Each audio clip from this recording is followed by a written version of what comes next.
Baik, terima kasih.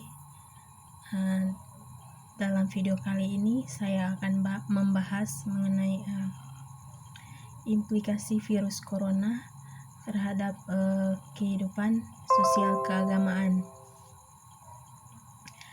Mewabahnya virus corona di Indonesia memberikan dampak yang sangat signifikan ke segala sektor, tak terkecuali sektor agama.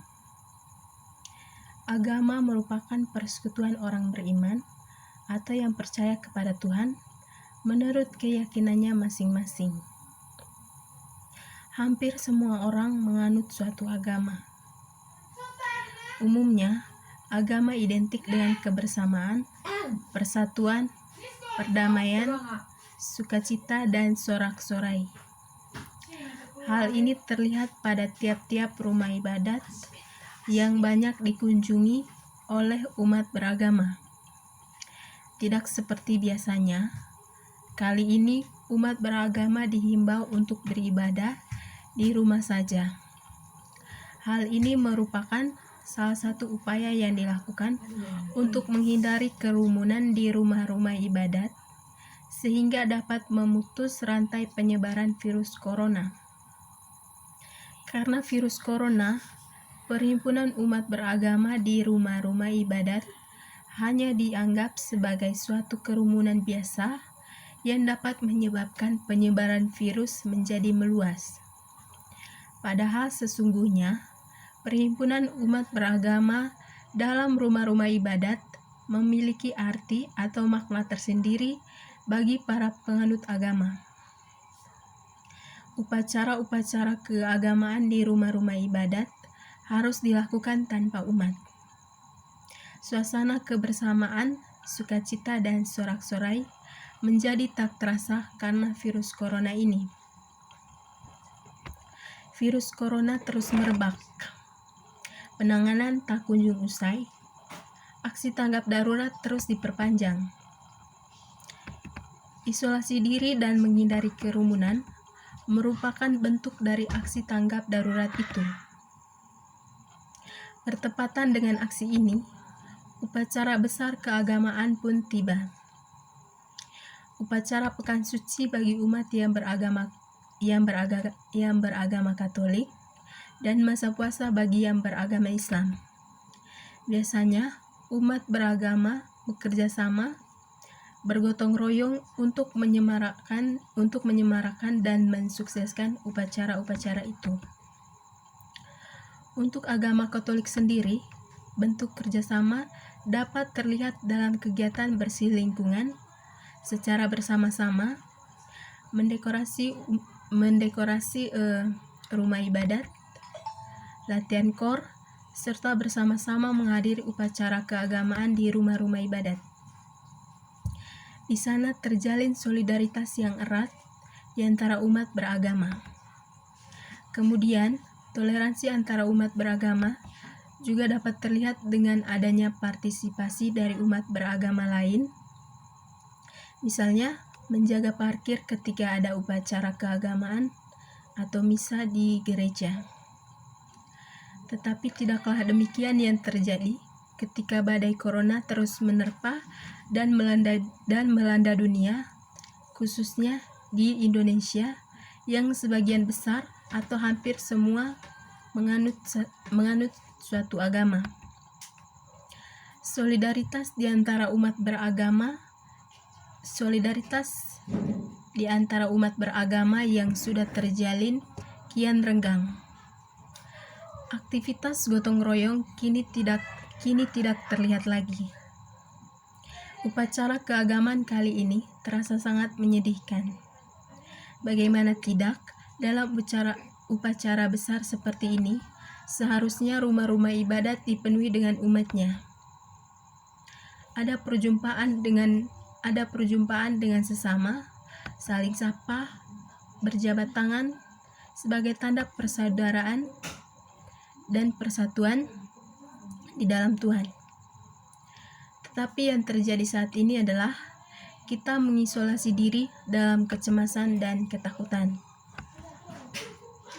Kemudian dampak lain yang disebabkan oleh wabah virus corona ini adalah bahwa para tokoh agama dan pemuka agama tidak dapat melaksanakan atau mengimplementasikan semangat pelayanan kepada umatnya. Semangat pelayanan dari para pemimpin atau tokoh agama akan terlaksana dalam perjumpaan dengan umatnya. Bagaimana para tokoh agama dapat memimpin sebuah ibadat, memberikan ceramah atau berkhotbah jika tidak ada umat yang hadir saat ibadat? Memang hal tersebut dapat dilakukan dengan memanfaatkan teknologi komunikasi saat ini.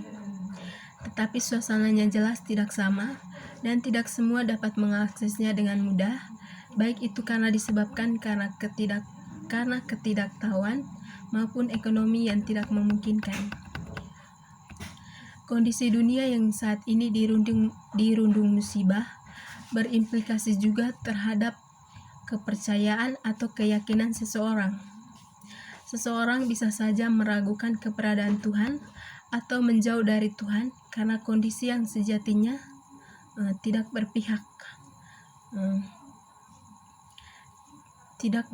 kepada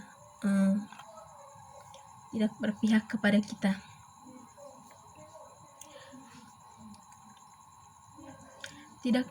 Tidak menutup kemungkinan bahwa nanti para penganut agama akan melepas identitas agamanya. Tetapi kemudian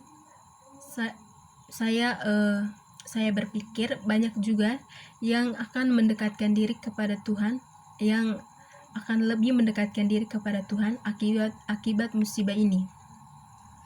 Mereka berpikir mungkin peristiwa yang terjadi sekarang merupakan balasan dari Tuhan, karena manusia semakin hari semakin jauh dari Tuhan, serta melakukan tindakan-tindakan yang bertentangan dengan perintah-perintahnya.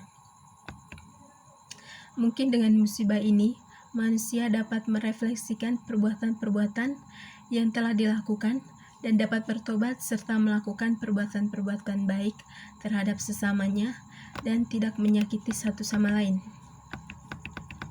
Berkaitan dengan teori struktur basis dan suprastruktur dari Karl Marx, di sini virus corona dapat dikatakan sebagai basis atau dasar yang mendeterminasi agama sebagai subsistem atau suprastruktur. Marx berpendapat bahwa suprastruktur tumbuh dari dasar dan mencerminkan kepentingan kelompok penguasa yang mengontrol itu. Dalam hal ini, corona sebagai dasar melahirkan atau menumbuhkan kepanikan dan ketakutan yang mengondisikan lembaga agama beserta penganutnya untuk tunduk dan patuh kepada kelompok penguasa yang ada di balik wabah virus corona ini. Berdasarkan teori Marx, saya berpendapat bahwa kepanikan dan ketakutan yang muncul adalah cara agar suprastruktur agama tunduk dan patuh terhadap penguasa dan berpaling dari Tuhan yang mereka percayai. Dengan demikian, kelompok penguasa yang ada di balik virus corona yang berada di balik virus corona yang menjadi dasar ini dapat dengan mudah mengontrol dan mengendalikan lembaga agama beserta para penganutnya. Dalam hal ini adalah kehidupan sosial keagamaan. Keterasingan di antara umat beragama menjadi implikasi dari mewabahnya virus corona terhadap kehidupan sosial keagamaan. Perjumpaan dengan umat lain, saling bertegur sapa, berjabat tangan, tidak lagi terlihat. Implementasi dari nilai-nilai keagamaan seperti saling melayani, tolong-menolong, kerjasama, peduli terhadap sesama, tidak dapat dilakukan secara bebas. Hal ini terjadi karena kita terkungkung dalam ketakutan dan kepanikan kita yang menjadikan kita tak berdaya. Ketika lembaga agama sudah sudah masuk perangkap, dalam artian bahwa lembaga agama sudah berada dalam kontrol dan kendali dari para penguasa, maka mereka akan dengan mudah mengombang-ambingkan lembaga agama beserta penganutnya. Di saat kita berada dalam ketidakberdayaan kita akan dikondisikan dengan hanya pada dua pilihan. Pilihan yang pertama adalah berusaha untuk keluar dari persoalan ini dengan berbagai cara dan usaha kita sendiri. Pilihan kedua adalah menyerah dan meminta bantuan kepada penguasa yang mempunyai penawar atau solusi sejak awal dilahirkan atau diciptakannya basis virus corona ini. Ketika kita sudah menyerah kepada mereka atau kepada kelompok penguasa, maka di sini mereka akan memulai permainan mereka dengan meminta suatu imbalan atau bayaran dari bantuan yang mereka berikan kepada kita. Bantuan dalam bentuk apa? Kita belum mengetahuinya dengan pasti. Bayaran atau imbalan seperti apa? Kita belum mengetahuinya dengan pasti.